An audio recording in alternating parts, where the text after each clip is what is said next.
And still with this breaking news story, we now welcome Menachem Michaelson, senior paramedic and ambulance driver from the emergency response team Magen David Adom. Menachem, thank you for your time.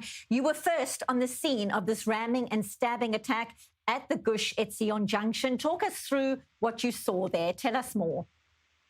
Hey, so I was just going to correct you. I'm a senior EMT. I'm not a paramedic yet. I work as an ambulance driver in Efrat, which is the town right nearby the Gush Etzion junction.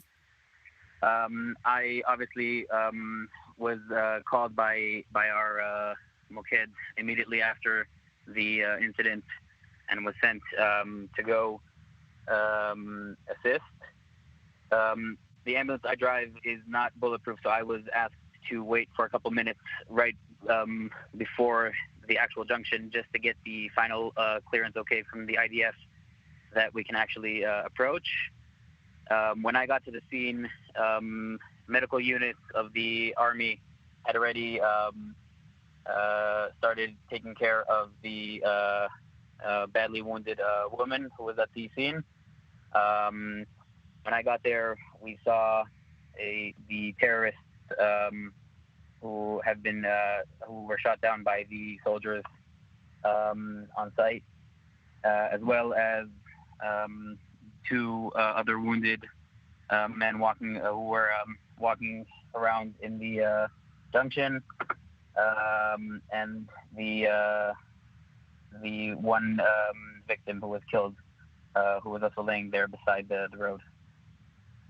The latest confirmation we have is indeed a woman, a man, and a teenager also taken to hospital. So we will wait for updates on their condition. Earlier on, there were reports that police found explosives close to the vehicle. It seems the latest reports suggest that that wasn't the case, but it must be very frightening for paramedics, medics, and response teams like yourselves to be on a scene like that. Talk to us about the risks that are being taken as you run in to save lives. Yes, obviously. So I live in this area my whole life. Sadly, this is not my first experience with an incident like this. Obviously, as medics, we take every precaution. We follow every guideline that is given to us by the Army. In the beginning of the incident, only bulletproof ambulances, which are stationed in this area because of incidents like this, were permitted to go all the way up to the actual scene itself. Once we got clearance from the IDF that the terrorists were no longer a threat, then we were permitted to approach.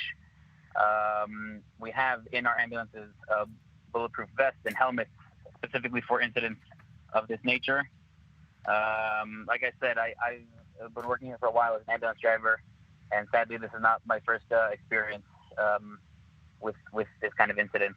So we already know what we need to do. And thank goodness there are teams like yours to do exactly that and to save lives in a situation like this. Menachem Michaelson from the emergency response team, Magen David Adom, thank you very much for being with us on i24 News.